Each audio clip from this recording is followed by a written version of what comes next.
मऊ व लुसलुशीत पुरणपोळी बनवायची असेल तर माझी रेसिपी नक्कीच ट्राय करा. खूप सोपी आहे आणि सिंपलमध्ये तुम्ही अशी लुसलुशीत आणि फुगेदार पुरणपोळी घरी बनवू शकता. त्यासाठी मी घेतलेले आहे अर्धा किलो चण्याची डाळ. ती मी बॉईल करायला ठेवली आहे.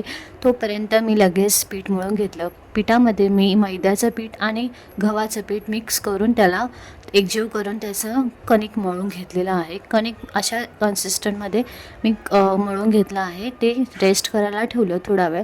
तोपर्यंत मी गूळ किसून घेतलं. गूळ तुम्ही तुमच्या आवडीनुसार कमी जास्त करू शकता. त्याच्यानंतर चणा डाळ माझी शिजलेली होती, त्याच्यात मी गूळ टाकून घेतलं. त्याच्यानंतर ते एकजीव करून घेतलं. ते चांगल्यापैकी एकजीव करून घ्यायचं, ज्याच्याने पुरण जास्त पातळ होऊ नये त्यासाठी नीट त्याला एकजीव करून घ्यायचं. ते एकजीव करून झाल्यानंतर वेलची आणि साखर टाकून घ्यायची. वेलची नीट बारीक होत नाही म्हणून साखरेमध्ये त्याला कुटावं लागतं. ते कुटून झाल्यानंतर ते एकजीव करून घ्यायचं.